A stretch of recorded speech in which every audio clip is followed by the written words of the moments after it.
We've all had weeks where the math doesn't love us, watching the dollars climb at the pump while the paycheck sits 3 days away. Most people keep their head down and hope the card goes through. She didn't. When an 81-year-old veteran's hands shook at the reader and his card kept failing, she slipped her own debit card in with a quiet, "You can use mine, sir." No speech, no selfie, just kindness paid in full. She drove home thinking it was nothing, just what you do. But at sunrise the next morning, engines rumbled down her block. Neighbors peeked through curtains as a row of Navy SEAL issue SUVs rolled to a stop outside her house. Doors opened in unison, dressed blues, quiet faces, a salute waiting just for her. What they came to say would change everything. Before we continue, to our returning viewers, thank you. Your support keeps these true-to-heart stories alive. If you're new here, hit subscribe and join us. And if this story moves you, drop a comment. Your words matter more than you know. The morning sun had just begun to rise, painting the quiet gas station in soft gold. It was the kind of hour where life moved slower, the hum of the pumps, the distant chirping of birds, and the occasional car gliding down the near-empty road. Tanya adjusted her purse strap and glanced at the total climbing on the pump. $42 and counting. She sighed quietly. Money was tight lately, but at least she could afford to fill up, something she knew wasn't true for everyone. That's when she noticed him.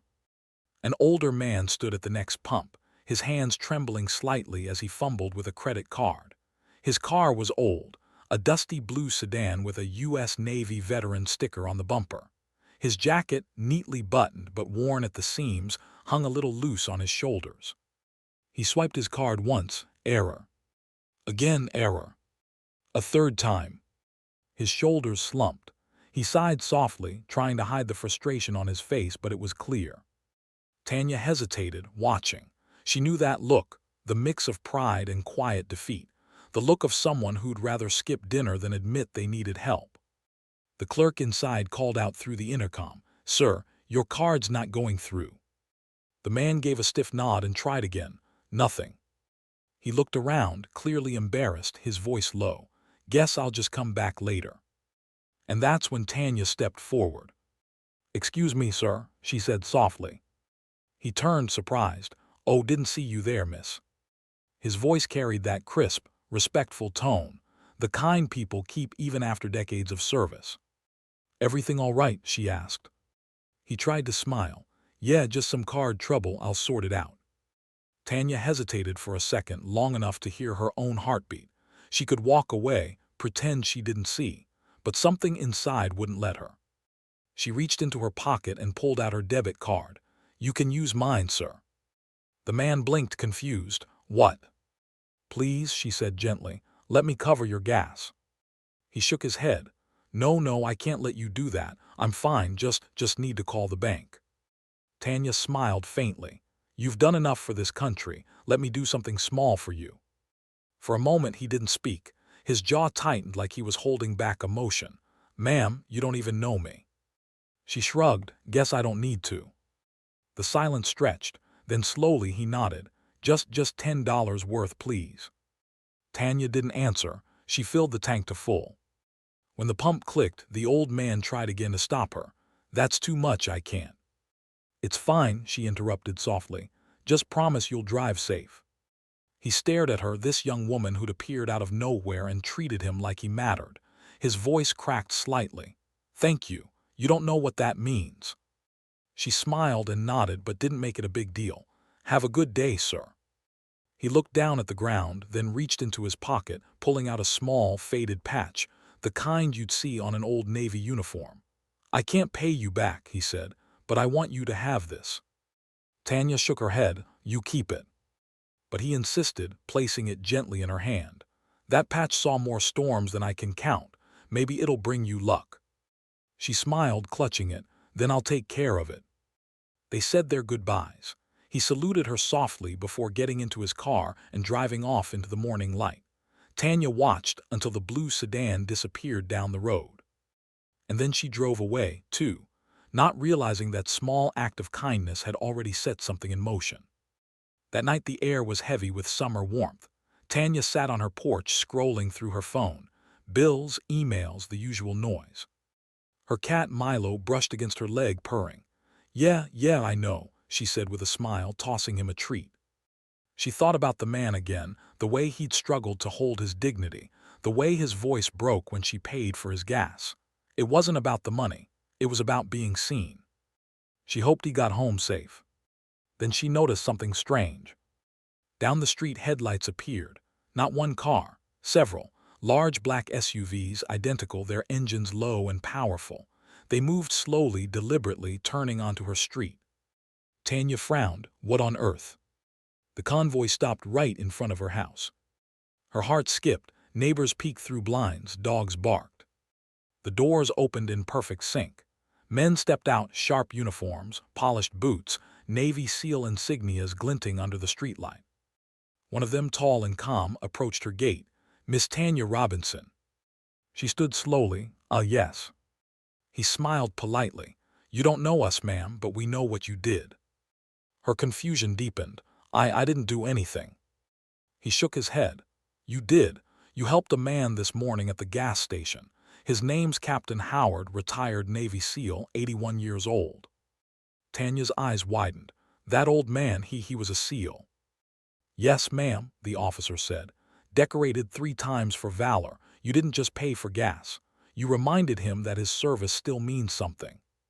Tanya swallowed hard, unsure what to say. I didn't do it for that. I just couldn't walk away. The officer's voice softened. That's exactly why we're here. From the SUVs, 2 more men emerged carrying something, a folded flag in a glass case and a thick, cream-colored envelope. They handed both to Tanya. She stared at them, speechless. What is this? The officer smiled faintly. A thank you from us and from him. He nodded toward the horizon. Captain Howard asked us to deliver it personally. Tanya's throat tightened. Is he okay?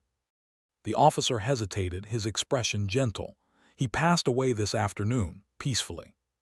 The words hit her like a wave. Her hand went to her chest. Oh my God. The officer continued quietly. He told us about you before he went, said, that young woman reminded me the world's still good. Make sure she knows she's part of the family now. Tanya felt tears spill down her cheeks. She opened the envelope. Inside was a handwritten letter and a single key. The letter read, Dear Tanya, you didn't know me, but you saw me. That's more than most do. I spent my life serving others. You reminded me there's still kindness left to fight for. The key is to my old truck. She's not much, but she runs strong. Keep her and keep doing what you did today. With respect, Howard. She covered her mouth, holding back a sob. I don't deserve this. The officer smiled. That's exactly what he said about your kindness. Behind him, one of the SUVs started playing a low, solemn note, a bugle. The sound carried through the night. Neighbors stepped outside, quiet and reverent. Tanya stood there, clutching the flag, the letter, and the patch he'd given her earlier. The 3 symbols of a man she barely knew, but who'd somehow changed her life. The officer saluted her. He said you were family now, ma'am, and family looks after each other. Tanya managed a tearful smile. Thank you, all of you. He nodded. No, ma'am, thank you. The convoy left as quietly as it came, disappearing down the same street where Howard's blue sedan had vanished that morning. Tanya sat on her porch long after they were gone, staring at the folded flag resting in her lap. The patch he'd given her was still in her hand. She looked at it, faded but proud. Then softly she whispered, I'll take care of it, I promise. A soft breeze moved through the trees, carrying with it something that felt like peace. And in that moment, Tanya realized something Captain Howard already knew. That sometimes, the smallest acts of kindness ripple further than any of us will ever see. The next morning, Tanya woke to the sound of knocking. Gentle, deliberate, not the kind of knock that demanded, but the kind that waited. She hesitated, still half asleep.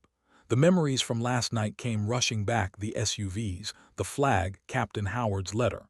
For a second she thought she dreamed it all, but the folded flag on her kitchen table said otherwise. She pulled on a hoodie and opened the door. On her porch stood a woman in uniform, mid-40s, posture straight and eyes kind. She introduced herself softly. I'm Lieutenant Rivera. I served with Captain Howard. "May I come in?" Tanya nodded, stepping aside. The lieutenant walked in, glancing around with quiet admiration, the photos on the wall, the small living room, the flag sitting by the window catching morning light. "He'd have liked this place," she said. Tanya smiled faintly. He seemed like someone who made everywhere feel smaller, familiar. Rivera nodded. That's exactly who he was. He didn't have much family left, just us, his team. There was a silence before Rivera continued. "He told us about you before he passed, said you showed him what the world was supposed to feel like. We wanted to do something in his honor, something he would have done himself." Tanya frowned. I don't think I understand." Rivera smiled, then handed her a sealed envelope. "This isn't from him, it's from us." Inside was a check. Tanya's eyes widened as she read the amount. It wasn't small, it wasn't symbolic, it was life-changing. "I can't accept this," Tanya said instantly. "I didn't do anything for money." Rivera nodded. "We know. That's why you're the right person to receive it. We're starting a program, the Howard Initiative. Funds to help veterans with gas, groceries, or transportation. Your name will be on the first chapter." Tanya blinked, overwhelmed. "My name?" Rivera's eyes softened. He said you reminded him of what service really means, not medals or ranks, but heart. We'd like to keep that alive. Tanya felt tears sting again. "I don't know what to say." "Say you'll help us keep it going," Rivera replied gently. By the end of that week, word had spread across the country. The Howard Initiative began trending online, people paying for veterans' meals, gas, or groceries, leaving notes that said "for Captain Howard." Local news stations picked it up, then national ones. Tanya's phone didn't stop ringing. Friends she hadn't spoken to in years sent messages. "Girl, you're on the news." But she stayed quiet. She wasn't chasing attention. She just wanted people to remember what one small gesture could mean. Still, the story grew. One evening, a black SUV pulled up to her house again, but this time it wasn't military. It was tinted, sleek, familiar. The driver stepped out and Tanya's heart skipped a beat. Jasonstatham. He smiled faintly as he approached. "You must be Tanya." She froze, wide-eyed. You're." He held up a hand with a grin. Yeah, the action guy. I get that a lot." She laughed nervously, still not processing what was happening. "What are you doing here?" Jason shrugged. "Saw your story on the news. Kindness like that doesn't happen enough. Thought I'd come see the woman who reminded the world what decency looks like." Tanya blinked. "You drove here from where?" He smirked. "Let's just say I'm not great at sitting still when something matters." He looked toward the flag on her porch. "That's his, yeah, Captain Howard." Tanya nodded. "He was something special." Jason's voice dropped lower, sincere. "You honored him, and people like him, that's rare." She looked at him curiously. "You're not filming this or something, are you?" Jason laughed. "No cameras, just me. But maybe it's time more people did what you did without a script." He reached into his jacket and pulled out an envelope. "This is from a few friends of mine, veterans I've worked with during training for films. They wanted to contribute to your initiative." Tanya opened it, a check, larger than the first. Jason, this is too much." He shook his head. "No, it's exactly enough. You started something good, we just want to help it grow." He paused, his expression thoughtful. "Howard's story hit me hard. My old man served too. Kind of man who'd rather go hungry than admit he needed help." Tanya nodded slowly. "That's who Howard was." Jason smiled. "Then I think you gave him peace, maybe more than you'll ever realize." A week later, the Howard Initiative officially launched. The first branch opened in their small town, a gas card fund for veterans and seniors in need. Tanya stood at the ribbon cutting, dressed simply in jeans and a navy shirt. Cameras flashed, reporters asked questions, but she barely noticed. She just kept thinking about that quiet morning at the gas station, the sound of the pump, the trembling hands, the way he'd said thank you. When her turn came to speak, she stepped up to the microphone. Her voice was steady. "I didn't plan this. I didn't even know who Captain Howard was.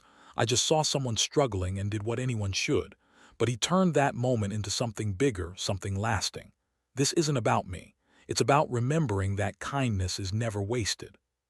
She glanced toward the back, where Jason stood among the crowd, baseball cap low, sunglasses on, but his faint smile unmistakable. She continued softly, "Captain Howard used to say that one act of decency could outlive you. I think he's right." The crowd applauded, some cried. And somewhere Tanya liked to think Captain Howard was smiling too. Later that evening, as the sun dipped below the horizon, Tanya sat alone on the same porch where it all began. The folded flag rested beside her. The old Navy patch lay in her palm. She rubbed her thumb over its worn threads, whispering, "You were right, Captain. The world's still good." A breeze rustled the trees. The street was quiet until headlights appeared again, this time just one SUV.